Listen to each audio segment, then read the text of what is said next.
Hello again and happy Tuesday. Here's the site up in Abilene, still quiet ahead of this evening's potential severe weather.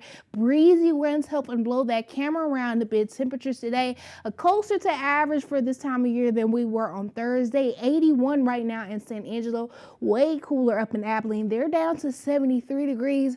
Farther east, Eastland down to 69 degrees. That's one of those cooler spots right now. And to our west, Midland, one of those warmer spots. Garden City in Big Spring, though, up to 85 degrees. Now, checking out radar, we have started to see the first few isolated thunderstorms develop. That first one in Scurry County, making its way now into Fisher County. And then just south of that, still mainly in the Big Country, northern Concho Valley, where we're seeing the development of these isolated thunderstorms. And if you missed at the top of the show, this evening, we are looking at a level 1 to level 2 risk of severe weather. That level 2 risk as far west as San Angelo, Colorado City, even down to that junction line, looking at those main impacts of strong wind gusts and large hail. But an isolated tornado cannot be ruled out, especially in this yellow shaded region. Now, as we look towards tomorrow's going to be pretty similar to today, with temperatures getting into the low to mid 80s. We're going to have another round of severe weather possible ahead of this cold front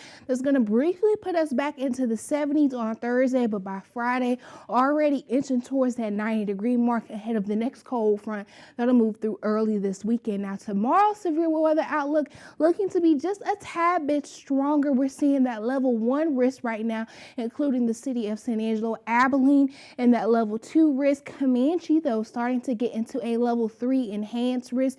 The main impacts still continue to be strong wind gusts and large hail, but we still can't rule out the tornado now, especially in this orange shaded region. So the Dallas-Fort Worth area getting as far west as Comanche, wanting to be on high alert tomorrow. Now, here's the setup over the next 24 to 36 hours with what we're expecting, seeing those isolated thunderstorms developing just south of that I-20 line. Getting overnight, most of the rainfall overnight is going to be north of that I-20 line. Kicking off Wednesday, starting to see a few sprinkles, mainly for the western half of our viewing area, just ahead of this dry line.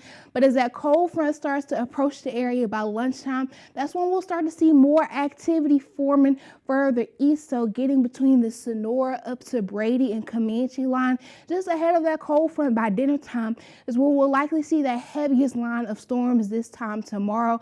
And then getting overnight Wednesday into Thursday, the heavier band of storms continuing to be along those easternmost counties, getting into your Thursday morning as that front pushes further east.